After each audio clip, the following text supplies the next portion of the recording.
வணக்கம். ஸ்டாலின் அதிகாரங்கள் பறிப்பு. நண்பர்களே, இந்த வீடியோவிற்கு ஒரே ஒரு லைக் மற்றும் சப்ஸ்கிரைப் பண்ணிருங்க.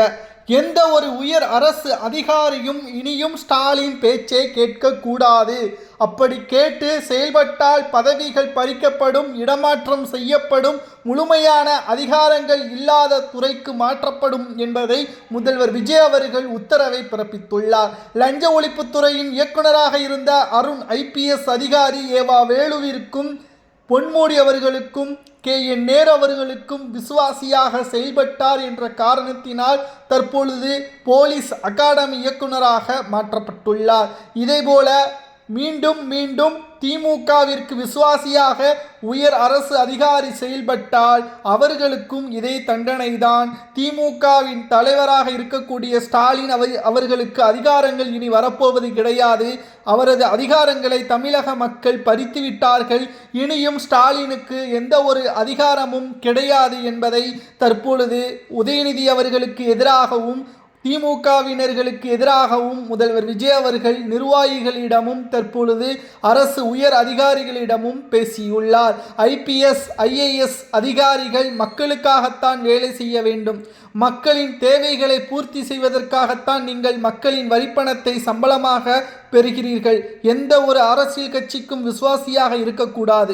குறிப்பாக எதிர்க்கட்சியாக இருக்கக்கூடிய திமுகவின் தலைவராக இருக்கக்கூடிய ஒட்டுமொத்தமாக ஸ்டாலின் மற்றும் எதிர்க்கட்சி தலைவர் உதயநிதிக்கு தகவல்களை தெரிவித்தாலோ, சோதனைகள் மற்றும் ரைடுகள் இவற்றை எல்லாம் முன்கூட்டியே தெரிவித்தாலோ அவர்கள் மீது உடனடியாக நடவடிக்கை எடுக்கப்படும். அது மட்டுமல்ல, தமிழ்நாட்டிற்கு 20ஆம் தேதி லண்டனில் இருந்து MK ஸ்டாலின் அவர்கள் தமிழ்நாட்டிற்கு வருகை தர உள்ளார். அவரது வருகை என்பது நிச்சயம்.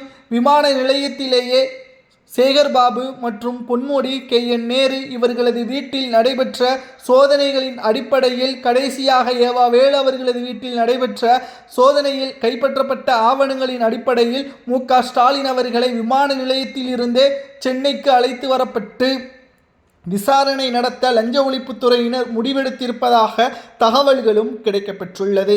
தமிழக அரசியலில் இனி திமுக ஒருபோதும் ஆட்சி அதிகாரத்திற்கு வர முடியாது. ஸ்டாலினுக்கு இனி அதிகாரம் என்பதை கிடையாது. மக்கள் முழுமையாக அதிகாரங்களை பறித்துவிட்டார்கள். தாவேகாவின் மீது மக்கள் கோபத்துடன் இருப்பதாக திமுகவினர்கள் பல்வேறு கல்யாண மேடைகளிலும் கூறுகிறார்கள். நிச்சயம் திமுகவிற்கு தைரியம் இருந்தால் வருகின்ற இடைத்தேர்தல் 7 சட்டமன்ற இடைத்தேர்தலில் ஏதேனும் ஒன்றில் விஜய் அவர்களுக்கு எதிராக, தாவேகாவிற்கு எதிராக MK ஸ்டாலின் அவர்கள் தேர்தலில் 2வது முறை போட்டியிடட்டும். நிச்சயம் வெற்றியடைவது வாய்ப்பே கிடையாது. ஏனென்றால் திமுகவின் ஆட்சியில் மோசமான நிர்வாகமும் ஊழலும், கிட்டத்தட்ட அரசு ஊழியர்கள் உள்ளிட்ட அனைவரும் விசுவாசியாக திமுகவிற்கு இருந்து ஒவ்வொரு செயல்பாடுகளிலும் பொதுமக்கள் லஞ்சமாக பணங்களை கொடுத்துள்ளனர். இதன் விரக்திதான் திமுகவின் தோல்வி என்பதையும் நம்மால் பார்க்க முடிகிறது. மேலும் முதல்வர் விஜய் அவர்கள் தற்பொழுது திடீரென்று ஆய்வுகளை நடத்துவதும், மக்கள் நேரடியாக, இளைஞர்கள் நேரடியாக முதல்வரிடம் கேள்விகளை கேட்கிறார்கள். இது நிச்சயம் வரவேற்கக்கூடியது. இதற்கு முன்னால் நடைபெற்ற எந்த ஒரு முதல்வரும் ஆய்விற்கு சென்றபோது கேள்விகள் என்பது கிடையாது, கேட்கவும் விடமாட்டார்கள்.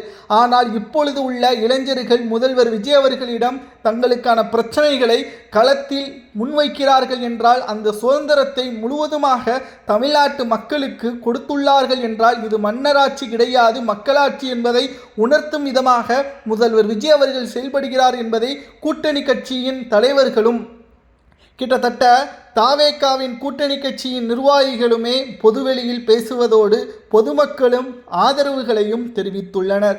தமிழ்நாட்டின் அரசியலில் இனி ஒருபோதும் ஸ்டாலின் அவர்களுக்கு பதவிகள், அதிகாரங்கள் வரப்போவது கிடையாது. உயர் அரசு அதிகாரிகள் அவர்கள் பெறக்கூடிய சம்பளத்திற்கு நேர்மையாகவும் விசுவாசமாகவும் பொதுமக்களுக்காகத்தான் செயல்பட வேண்டுமே தவிர எந்த ஒரு அரசு அதிகாரிகளோ தனியாக ஒட்டுமொத்தமான அரசியல் கட்சியின் நிர்வாகிகளுக்கு பயந்து வேலை செய்ய வேண்டிய அவசியம் கிடையாது. அதை மீறியும் செயல்பட்டால் அவர்கள் மீது நடவடிக்கை எடுக்கப்படும் என்பதை முதல்வர் விஜய் அவர்கள் தெரிவித்திருப்பது பாராட்டக்கூடியதாக அமைந்துள்ளது. இரண்டாவதாக ஒரு செய்தியும் வெளியாகியுள்ளது.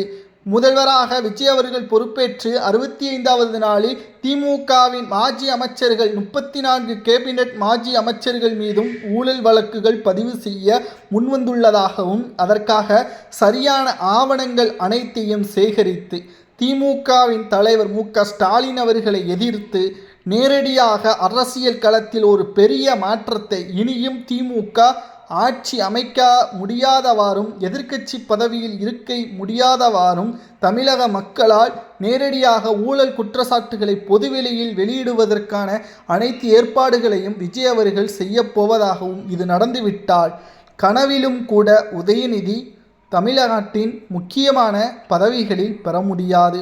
ஏன் வார்டு கவுன்சிலராக கூட வர முடியாத அளவிற்கு அடுத்த கட்ட நடவடிக்கைகளை தாவேகாவின் தலைவரும் தமிழக முதல்வருமான விஜய் அவர்கள் செய்யப்போவதாக தகவல்களும் கிடைக்கப்பெற்றுள்ளது. ஏனென்றால் திமுகவின் கூட்டணிகளாக இருந்த விசிக, முஸ்லீம் லீக், மதிமுக இவர்கள் எல்லோரும் தற்பொழுது தாவேகாவின் பக்கம் சென்று விட்டார்கள். அதிலும் குறிப்பாக மதிமுகவின் பொதுச் செயலாளர் வைகோ அவர்கள் கடுமையாக கிட்டத்தட்ட திமுகவின் ஆட்சியில் கரப்ஷன் கமிஷன் இருந்ததாகவும் கூட்டணியில் இருந்தபொழுது அவர்களை எதிர்க்க முடியாத சூழல் இருந்ததாகவும் வைகோ அவர்கள் பல்வேறு பேட்டிகளையும் பொது மேடைகளிலும் பேசியுள்ளார். இனி திமுக ஆட்சி அதிகாரத்திற்கு வரப்போவது கிடையாது, பதவியும் அவர்கள் பெற முடியாது.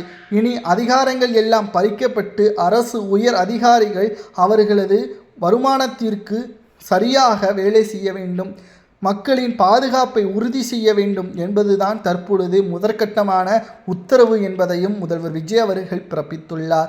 இதனால் திமுகவின் தலைமையை மாற்றுவதற்காகவும் முடிவுகளை மேற்கொள்ள திட்டமிட்டிருப்பதாகவும் இதனால் திராவிட முன்னேற்ற கழகத்தின் கிளை நிர்வாகிகள் மாஜி அமைச்சர்கள் அனைவரையும் மாற்றுவதற்கான ஏற்பாடுகளையும் செய்யப்பட்டிருப்பதாகவும் கனிமொழி அவர்கள் புதிய தலைமை பொறுப்பை ஏற்கலாம், கனிமொழியால் மட்டும்தான் அனைத்து திமுகவை நிலைத்து நிற்க முடியும் என்றும் உதயநிதி அவர்கள் நிச்சயம் சட்டசபையில் இருந்து ஓடியதே மக்கள் திமுக ஊழல் செய்துவிட்டதே பார்ட்டி ஃபண்ட் என்று கூறிய அடுத்த நொடியே உதயநிதி அவர்கள் ஓடிவிட்டார் என்று மக்கள் ஆழமாக பதிவு செய்யக்கூடிய வகையில் அமைந்துவிட்டது.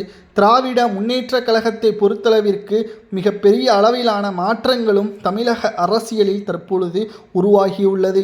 நிச்சயம் திராவிட முன்னேற்ற கழகத்தின் தலைவர் மு.க.ஸ்டாலின் அவர்களது அதிகாரங்கள் பறிக்கப்பட்டுவிட்டது என்று அரசு உயர் அதிகாரிகளுக்கு முதல்வர் விஜய் அவர்கள் கூறியிருப்பது சரியா தவறா? நிச்சயம் இனி வரக்கூடிய எதிர்கால அரசியலில் திமுக முக்கியமான துறைகளில் ஆதிக்கம் செலுத்த முடியுமா? முதல்வராக மீண்டும் மு.க.ஸ்டாலின் வருவதற்கு வாய்ப்புகள் இருக்கிறதா என்பதை கமெண்ட் வாயிலாக கூறுங்கள்.